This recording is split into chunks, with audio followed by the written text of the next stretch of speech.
warahmatullahi wabarakatuh. Perkenalkan, saya Ija Salsabila dengan NIM 118206046 dari program studi pendidikan biologi Fakultas Tarbiyah dan Keguruan UIN Sunan Gunung Jati Bandung. Dalam video kali ini, saya berkesempatan untuk menyampaikan materi mengenai struktur protein dan metabolisme protein. Yuk, mari kita bersama mempelajari materi ini. Protein berasal dari kata protos atau proteos, yang artinya pertama atau utama. Protein merupakan komponen yang paling penting bagi sel hewan atau manusia. Protein adalah senyawa organik kompleks yang berbobot molekul tinggi, merupakan polimer dari monomer-monomer asam amino yang dihubungkan dengan ikatan peptida. Protein mempunyai molekul yang besar dengan bobot molekul yang bervariasi antara 5.000 hingga jutaan. Dengan cara hidrolisis oleh asam atau enzim, protein akan menghasilkan asam-asam amino. Ada 20 jenis asam amino nih yang terdapat dalam molekul protein. Asam-asam amino ini terikat satu dengan lain oleh ikatan peptida. Asam amino ialah asam karboksilat yang memiliki gugus amino. Gugus amino yang terdapat sebagai komponen protein mempunyai gugus NH2 pada atom karbon alfa dari posisi gugus COOH. Berikut ini merupakan rumus umum untuk asam amino. Perlu kita ketahui bahwa tidak semua asam amino yang terdapat dalam molekul protein dapat dibuat oleh tubuh kita loh. Nah, oleh karena itu, apabila ditinjau dari segi pembentukannya, maka asam amino dapat digolongkan menjadi dua golongan, yaitu asam amino yang dapat disintesis atau yang dapat dibuat dalam tubuh kita itu disebut dengan asam amino non-esensial. Sedangkan asam amino yang tidak dapat disintesis atau yang tidak dapat dibuat di dalam tubuh kita itu disebut dengan asam amino esensial dan harus memperoleh dari makanan yang mengandung protein. Nah, asam-asam amino itu dapat dibagi dalam beberapa kelompok menurut strukturnya. Yang ditinjau terutama adalah struktur gugus R-nya dalam asam amino, yaitu rantai samping yang terikat pada bagian inti molekul asam amino. Atas dasar struktur ini, asam amino dibagi dalam 7 kelompok, yaitu sebagai berikut.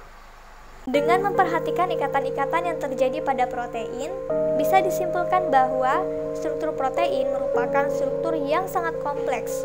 Struktur protein terdiri atas beberapa macam struktur. Yang pertama, struktur primer, merupakan ikatan-ikatan peptida dari asam amino pembentuk protein tersebut. Kedua, struktur sekunder, terbentuk dari ikatan hidrogen yang terjadi antara gugus-gugus amina dengan atom hidrogen pada rantai samping asam amino, sehingga membentuk lipatan-lipatan, misalnya membentuk alpha helix. Ketiga, struktur tersier, interaksi struktur sekunder yang satu dengan struktur sekunder yang lain melalui ikatan hidrogen, ikatan ion, atau ikatan disulfida, misalnya terbentuk rantai double helix.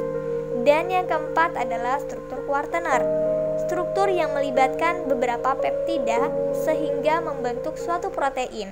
Proses penguraian protein dalam tubuh meliputi beberapa reaksi, yaitu ada reaksi deaminasi, reaksi dekarboksilasi, dan reaksi transminasi. Proses ini juga berkaitan dengan siklus urea, beberapa biosintesis asam-asam amino, dan bagaimana keterkaitan antara metabolisme protein dengan metabolisme karbohidrat dan lipid. Yuk, mari kita sama-sama mengamati bagian metabolisme protein di dalam tubuh secara garis besar. Asam amino yang dibuat di dalam hati maupun yang dihasilkan dari proses katabolisme protein dalam hati dibawa oleh darah ke dalam jaringan untuk digunakan. Proses anabolik maupun katabolik juga terjadi dalam jaringan di luar hati. Asam amino yang terdapat dalam darah berasal dari 3 sumber, yaitu absorpsi melalui dinding usus, hasil penguraian protein dalam sel, dan hasil sintesis asam amino dalam sel. Hati berfungsi sebagai pengatur konsentrasi asam amino dalam darah. Protein yang terdapat di dalam sel dan makanan didegradasi menjadi monomer penyusunnya atau asam amino oleh enzim protase yang khas. Protase tersebut dapat berada di dalam lisosom maupun dalam lambung dan usus. Katabolisme protein makanan pertama kali berlangsung di dalam lambung. Di tempat ini, protase mendegradasi protein dengan memutuskan ikatan peptida yang ada di sisi NH2 bebas dari asam amino aromatik, hidrofobik, atau dekarboksilat. Kemudian, di dalam usus, protein juga didegradasi oleh protase khas seperti tripsin, kimotripsin, karboksipeptidase, dan elastase. Hasil pemecahan ini adalah bagian-bagian kecil polipeptida. Selanjutnya, senyawa ini dipecah kembali oleh aktivitas amipeptidase menjadi asam-asam amino bebas. Produk ini kemudian melalui dinding usus halus masuk ke dalam aliran darah menuju ke berbagai organ termasuk ke dalam sel. Jalur metabolik utama dari asam-asam amino terdiri atas yang pertama yaitu produksi asam amino dari pembongkaran protein tubuh, digesti protein diet serta sintesis asam amino di hati. Yang kedua, pengambilan nitrogen dari asam amino. Sedangkan yang ketiga adalah katabolisme asam amino menjadi energi melalui siklus asam serta siklus urea sebagai proses pengolahan hasil sampingan pemecahan asam amino. Dan yang keempat adalah sintesis protein dari asam-asam amino. Katabolisme asam amino. Asam-asam amino tidak dapat disimpan oleh tubuh. Jika jumlah asam amino berlebihan atau terjadi kekurangan sumber energi lain atau kekurangan karbohidrat dan protein, tubuh akan menggunakan asam amino sebagai sumber energi. Tidak seperti karbohidrat dan lipid, asam amino memerlukan pelepasan gugus amin. Gugus amin ini kemudian dibuang karena bersifat toksik bagi tubuh. Nah, terdapat dua tahap dalam pelepasan gugus amin dari asam amino, yaitu yang pertama transaminasi dan yang kedua adalah deaminasi oksidatif. Transaminasi yaitu enzim aminotransferase memindahkan amin kepada alpha ketogluterat menghasilkan glutamat atau kepada oksaloasetat menghasilkan asparat. Dan pada tahap yang kedua yaitu deaminasi oksidatif, pelepasan amin dari glutamat menghasilkan ion amonium. Nah, contoh reaksi transaminasi dapat kita lihat nih. Perhatikan alanin yang mengalami transaminasi menjadi glutamat. Pada reaksi ini dibutuhkan enzim alanin aminotransferase. Glutamat juga dapat memindahkan amin ke rantai karbon lainnya, menghasilkan asam amino baru.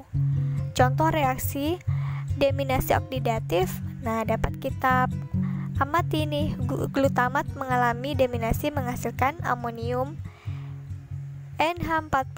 Nah, selanjutnya ion amonium akan masuk ke dalam siklus area. Setelah mengalami pelepasan gugus amin, asam-asam amino dapat memasuki siklus asam sitrat melalui jalur yang beraneka ragam. Gugus-gugus amin dilepaskan menjadi ion amonium NH4+ yang selanjutnya masuk ke dalam siklus urea di hati. Dalam siklus ini dihasilkan urea yang selanjutnya dibuang melalui ginjal berupa urin. Proses yang terjadi di dalam siklus urea digambarkan terdiri atas beberapa tahap, yaitu tahap yang pertama dengan peran enzim karbomoil fosfat sintesis 1, ion amonium bereaksi dengan karbon dioksida menghasilkan karbomoil fosfat. Dalam reaksi ini diperlukan energi dari ATP. Tahap yang kedua dengan peran enzim ornitin transkarbamylase karbomil fosfat bereaksi dengan L-ornitin akan menghasilkan L-citrulline dan gugus fosfat akan dilepaskan. Tahap yang ketiga dengan peran enzim arginin suksinat sintase L-citrulline bereaksi dengan L-aspartat menghasilkan L-argininosuksinat. Reaksi ini akan membutuhkan energi dari ATP. Pada tahap yang keempat, dengan peran enzim argininosuksinat liase, L-argininosuksinat dipecah menjadi fumarat dan L-arginin. Dan pada tahap yang kelima, yaitu dengan peran enzim arginase, penambahan H2O terhadap L-arginin akan menghasilkan L-ornitin dan urea. Demikian penyampaian materi mengenai struktur dan metabolisme protein. Semoga dapat bermanfaat untuk kita semua. Mohon maaf apabila terdapat kesalahan. Wabillahi taufik wal hidayah. Wassalamualaikum warahmatullahi wabarakatuh.